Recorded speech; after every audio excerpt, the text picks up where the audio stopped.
Vietnam കപ്പലിടിച്ച് അപകടത്തിൽപ്പെട്ട കൊല്ലത്തെ മത്സ്യബന്ധന ബോട്ടിലുണ്ടായിരുന്ന അന്യസംസ്ഥാനക്കാരായ 2 തൊഴിലാളികളെ ഇതുവരെ കണ്ടെത്താൻ സാധിച്ചില്ല.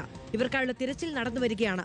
അതേസമയം അപകടത്തിന് പിന്നാലെ രക്ഷപ്പെടുത്തിയ 9 മത്സ്യത്തൊഴിലാളികളെ കോസ്റ്റ് ഗാർഡ് ബോട്ടിൽ വിഴിഞ്ഞത്ത് എത്തിച്ചു. ഇവരെ മെഡിക്കൽ കോളേജിലേക്ക് മാറ്റി.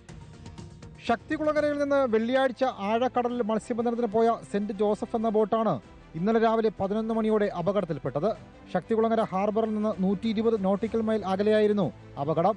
മത്സ്യബന്ധനം കഴിഞ്ഞ് ബോട്ട് നങ്കൂരമിട്ട ശേഷം മത്സ്യത്തൊഴിലാളികൾ ഉറങ്ങുകയായിരുന്നു. ഈ സമയത്ത് കപ്പൽ ബോട്ടിലേക്ക് ഇടിച്ചു കയറിയാണ് അപകടം സംഭവിച്ചതെന്നാണ് ബോട്ട് ഉടമസ്ഥർ പറയുന്നത്. കപ്പൽ വന്നിരിക്കുകയായിരുന്നു, വിയറ്റ്നാം കപ്പലാണെന്നാണ്. വേറെയും ബോട്ടുകൾ കാണും, പക്ഷെ അത് ഈ ജോലി കഴിഞ്ഞ് കിടക്കുന്നത് കൊണ്ട് അവരത് അറിഞ്ഞില്ല. എല്ലാവരും ഉറക്കത്തിലായിരുന്നു. 11 മത്സ്യത്തൊഴിലാളികളുണ്ടായിരുന്ന ബോട്ടിലെ 9 പേരെ കപ്പലിൽ തന്നെ രക്ഷപ്പെടുത്തി. എന്നാൽ 2 പേർ കടലിൽ മുങ്ങിത്താഴുകയായിരുന്നു. തമിഴ്നാട്ടിൽ നിന്ന് 4 പേരും പശ്ചിമ ബംഗാളിൽ നിന്ന് 7 പേരുമാണ് ബോട്ടിലുണ്ടായിരുന്നത്. രക്ഷപ്പെട്ടവരിൽ ഒരാൾക്ക് വാരിയലിന് പൊട്ടൽ സംഭവിച്ചിട്ടുണ്ട്. ഇവരെ വിദഗ്ധ ചികിത്സയ്ക്കായി മെഡിക്കൽ കോളേജിലേക്ക് മാറ്റിയിരിക്കുകയാണ്. റിപ്പോർട്ടർ, തിരുവനന്തപുരം.